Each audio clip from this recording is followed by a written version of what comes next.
We'll play a little game. We do it every Monday during the regular season and the preseason. It's trending up, trending down. Who's making their mark with the Arizona Cardinals? We haven't had much time to chat, Bo, since the dust settled on Saturday night. But some players helped themselves. Let's turn to trending up for this week. Here's our list of 3 players, and 2 of them we got to talk to today. Cameron Thomas in the pass rush room. You saw him kind of kick inside, too, where he was able to pull off a sack. 1 of 2 sacks for the third-year player out of San Diego State, Cam Thomas. And then Trey Benson, who had a really, really impressive day, playing mostly just, some of the first half, 9 carries, 43 yards. Got to talk to Trey, got some insights, takeaways from his performance. And then Keitrell Clark, who forced a fumble that I think, making his case to grab a roster spot on the final 53 a week from tomorrow. Yeah, big fan of Trey Benson, what we saw on display. And I think more confidence running behind this second team unit. I can't wait to see what he does, as I tweeted it out with the ones with Yelda Froldholt, Will Hernandez, and Paris Johnson Jr. And then again, Keitrell Clark had a nice day on Saturday. Low key, under the radar, tackled well. I hope there's a place for Keitrell on this roster. It's good to see him healthy again. He's been active. You've mentioned this a multitude of times. Cardinals are going to have a lot of tough decisions, but maybe no more so than at the DB spot. There are going to be multiple guys, that are going to go out there, and they're going to have to really perform for their job and their security on this roster. I think you could make a case right now. Keitrell Clark is a better corner right now than Elijah Jones. But Elijah Jones was the top 100 pick this year. Who's going to get the benefit of the doubt come cut down time? So there's going to be some interesting conversations that have to be had if you're Monty Austin-Ford and Jonathan Gannon. But, Keitrell Clark, after being forced to run with the 1s and 2s last year, he's in a good role now as a special teamer, a rotational DB. And, after getting to know him so much last year, I would hate to see him just kind of cut loose, but could be the byproduct, Bo, of how loaded this position group is with new athletes. Yeah, they love his makeup, right? And then, what he's up against is being a 6th-round pick, maybe a little undersized, but he's a guy that I think they anticipate if he earns a spot, can take a jump in year 2, whatever his role may be. Now, Jonathan Gannon said something interesting today in regards to Darren Hall, because I was kind of pitting Darren Hall versus Keitrell Clark, and that kind of becomes a little tough when you're just going player for player on the roster and who's going to make the 53, where Gannon expressed that he sees Darren Hall more as kind of a nickel safety hybrid, where I see Keitrell Clark as a corner, and then he fits in the nickel and can play slot. So they're kind of different players. Let's count the safeties, how many you think they'll keep, and the names, and then let's do the same thing with the cornerback group. So starting with the safeties, Buda, Jalen, Rabbit, and Darren Hall, there's 4. Is that the 4 they carry? Right. Does Darren Hall beat out Andre Saussure? I think so. Okay. He's had a really impressive preseason. Okay. And I don't disagree with would the team, would they covet more of a veteran presence or a youthful guy who's just flying around? And I agree. Darren Hall, he's made his case so well over, whether it's training camp, practices, joint practices, and 2 preseason games now. Darren Hall has been all over the place. So there's your 4 safeties. Again, if Gannon's calling him out by name today and you see him jump off the screen, to me, it's an easy decision. And a lot of people are asking, did he play in the XFL? I don't remember. I know he signed a futures contract with the Cardinals. He was once upon a time with, I think, the Colts and maybe the Atlanta Falcons. But he's only 24 years old. And I think Buda and Jalen are older players, especially Buda. I think you want to flush that position group with young athletes. Let's look at cornerback now. Yeah. And we know who the major players are. Sean Murphy-Bunting, Garrett Williams, Max Melton. Easy decisions there. 1, 2, 3. Then I think Jones is a 3rd-round pick. He's not getting cut. Yeah. Starling Thomas has made this team. There's 5. Are they going to carry 6? Yeah, I think Keitrell Clark could play that role, especially if he's going to play teams. And I don't think 6 is an egregious amount, and you're not really pushing the limits there. I mean, it's not a great place. It's not an enviable position to be in, like the sixth corner, when you've got guys who are way ahead of you as far as who's going to actually see the field. Yeah. So he's going to have to excel in a different spot, and that's got to be like special teams. So, yeah, I mean, so that would be 10 DBs, and that's about on par with what most NFL rosters carry. Yep. And again, like guys like Jaden Davis, who we've had an opportunity to cover and interview here on the show, like practice squad eligible, work your way up. There's a lot of opportunity for growth there, but that's a young defensive back group outside of Budda Baker, who is approaching 30. Everybody else is like the average age of that group. You're looking at like 24, 25 years old. Yeah. Steve Keim would want to get like a 33-year-old safety on a 1-year deal probably in there. Can we get it? Yeah. Feel comfortable. Hamilton, get him back here and raise the age range up about 10 years there. But yeah, trending up this week was easy. I do want to touch on Cam Thomas real quick. We didn't talk too much. Let's give Cameron Thomas flowers. I know we did in the post game, but he didn't have any sacks last year, right? And which is shocking to me. Yeah, he had and you and I think it was one of the guys we were wrong about going into the season. He opens the season, he's in the right place at the right time, falls on the football, pushes it in the end zone, scoop and score against Washington, and then never heard of again. It's like your guy Dan in the preseason game on Saturday.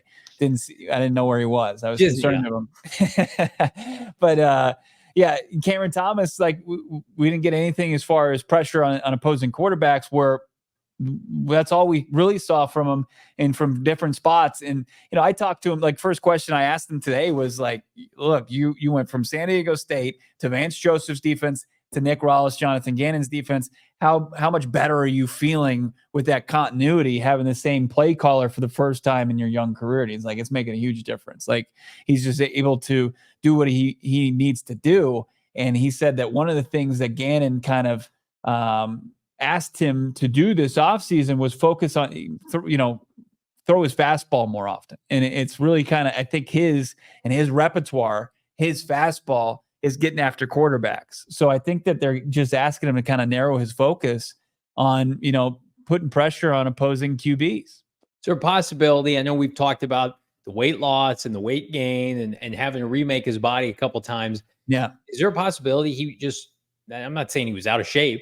Maybe he was underweight. Is there a possibility he was not in a position to play the position they needed him to last year based on his physical stature? Well, yeah. I mean, last year was when so I had him confirm that today. I said, did you gain weight this offseason? He says, no, I actually maintained my weight from last year. The previous regime, Vance Joseph, Cliff, and the powers that be had him gain weight his first season.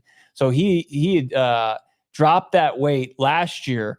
And now he's saying like, now he's getting to the point. I'm sorry, I fudged it up. His rookie season for VJ, he dropped weight and then he gained it back last year. And now he feels like he tweaked it. He's toned up a little bit and he feels in a good spot with that extra 10 pounds on. He's on the Christian Bale routine, poor guy. We need to make sure. Let's just keep him at one way. Stop losing weight for roles. From like the Machinist to Batman. To the Dark Knight. Then, then he did that movie where he was the boxer. Come on. We need to Cam Thomas. We need you at one weight and one weight only. And I think maybe they're seeing the benefit of that. Now, I don't want to overreact to one preseason game. I think he's made this team though. I mean, especially with the situation with BJ Ojulari. Yeah. Here's what I can wrap my arms around. And I'm not going to be the person that sits here and dog on a player for being undrafted or they're a late round pick. However, with that being said, with all due respect, I mean, we remember covering that draft. And this isn't disrespectful to Cam Thomas. This might be disrespectful to other people though. Okay. He was what was largely considered a fringe second rounder, solid third round pick by everybody. And that means nothing now 2 years later, but it tells me he had the ability to be a top 100 player. He was the best player at that university, albeit a small school. So think about that. The small school jump of San Diego State to the NFL, you're on one of the worst teams with one of the worst defensive coordinators, in my opinion. And now you start all over a new scheme. Like maybe this is exactly what the Arizona Cardinals need. I remember in 2000, maybe 7, I can't remember when it was exactly. Bertram Berry was supposed to rush the passer for this team. He got hurt. I think it was Bertrand Berry. Calvin Pace had been like a bust and wasn't very good. He was a first-round pick out of Wake Forest, and then they had a regime change, and nobody thought. It was kind of like Reddick's last year in Arizona. Mm-hmm. Nobody expected anything. I remember I wrote an article for a former site I used to work for, and I was like, why is Hassan Reddick even around? Like, can we move off of him? And I remember the same thing was being said about Calvin Pace. And Calvin Pace had a really nice year when nobody was expecting it, parlayed that into a big contract with the Jets, and then had like double-digit sack seasons for the Jets. Maybe this is one of those instances where, like Hassan, like Calvin Pace, maybe Cameron Thomas just needed an injury to B.J. Ojulari to say, no, I have this ability. Put me in positions. I can get after the quarterback. So I want to see him do it again against Zach Wilson this weekend if Zach Wilson does play or whomever they trot out for the Broncos. But I'm not writing this off as nothing. I've seen people do that online. Let's give it another week. Mr. J, Johnny says, with all due respect, and even the chat takes cover. Yeah, everybody knows that what's coming next. It's probably the most. He's just going to verbally spit in somebody's face after. With all due respect, no, but I also saw. I think it was Bees that says Joe Douglas is ready for. He's all over Cam Thomas and his potential. If that's what's happening, if they're building up his value, then Monty Ossenford, you are a saint. You are a god. I don't think that's what's happening though. Yeah, here it is. He's Joe Douglas's next Bryce Huff. If you know, you know. Bryce Huff, who had 10 sacks and limited opportunities last year, partly into a big free agent deal. Look, I mean, when you have injuries like this, when an opportunity arises, and it's how guys make money in this league. You have to be able to take advantage of it. If you don't, then you go into kind of you just don't want, you go into football purgatory, and you 1 year vet minimums and try to make a roster, and it's just an uphill climb at that point. Where I think Cameron Thomas he bought in obviously early on, and that's why he's one of the few holdovers from the previous regime, and he was willing to do whatever was asked of him last year. And maybe he wasn't a scheme fit at first, but they've found a role for a guy, and you get why, like, he has ability. And now they just want to emphasize where his strengths are. And if he can do that with playing time that maybe didn't exist with BJ Ojulari being healthy, then good for him, and it could benefit the Cardinals. You and I, make sure people understand this that are new to this show. We're not blowing smoke. Like, he was when 2022 ended and this team had nothing to build on. Yeah. He was what we considered one of their few ascending players on the team. Yeah. And we're like, well, shit, he's going to pop with JG. He'll be a good complementary piece of this defensive line. And it was so bizarre to watch them play last year, and he have no impact. Yeah. And I have to attribute it because he works hard. He's still around. Myjai Sanders, goodbye. Isaiah Simmons, get out of town. He's still here, along with Zaven Collins. And we know how they feel about Zaven. I am willing right now to give him the benefit of the doubt and say, scheme fit took a year. Remake Your Body took a year. The shambles of the defensive tackle group probably impacted him, and he's getting run over by interior offensive linemen. I think right now, Cameron Thomas, this is an ascending player for this team once again. You want to rotate him with Dennis Gardeck and Zaven Collins week 1, I'm all for it. Put him and Darius Robinson out there. He looked unblockable, albeit against twos on Saturday night. It was not nothing, in my opinion. It doesn't help you sleep at night, but just, don't kill the messenger. But when you think about what the pass rush rotation is and who they legitimately could rely upon, it's Zaven, it's Dennis Gardeck, it's Xavier Thomas, it's Cameron Thomas right now. That's it. The Thomas bros. Those are B and C options. Yeah. Those are B and C options. But those are the ones that's the quartet that needs to step up and overproduce what their projected, production is supposed to be. And we didn't even talk about Xavier Thomas, another sack on Saturday night. Again, has a ways to go. I think early downs, run defense, knowing where to be. We'll talk about throwing your fastball. We know what it is. If he just comes in and just throws smoke, he's throwing 99 and it's like, hey, pin your ears back, get after a quarterback. Then that's a roll. Again, this unit which I don't hate, just needs one more veteran to stabilize the group. That's Yeah. it. They need one guy who's had a double-digit sack season that has a little bit of juice to help even it out. We need one more. One more. Let's get into trending down following the preseason loss to the Colts. And again, a lot of folks that you guys probably assume would be on this list. Desmond Ridder, who had, by and large, one of the worst showings of the preseason thus far. A really tough second half after a bad first game for the Arizona Cardinals. Again, I think Sunday is his last outing with the club. I expect him to be cut after the third preseason game. I don't have that source directly, but he's been underwhelming. I don't think the Cardinals would hesitate, Bo, to move off of him, especially now with the Rondale Moore return being unfortunately null and void for Atlanta. Yeah. You can't have this guy on your roster. He's not presenting any kind of upside. You either keep Clayton Tune as your QB2 or you go out, you claim somebody, you sign a different quarterback. They did it last year with Dobbs. It can be done, but you've given Ridder every opportunity from OTAs, mini camp, training camp, preseason. Hey, Grass, it's just not a good fit. You can just chalk that up. If somebody asks you, if you're Bonnie Osfor, Jonathan Gannon, hey, we brought a guy in. He's a young guy with a lot of experience, just not a good fit for this team. Yeah, and I go back to, what the philosophy is on game day, and what role does Desmond Ridder play? And it's like he's going to hold a 53-man roster spot. Is he going to be part of the 40 plus that get a wear a jersey on game day?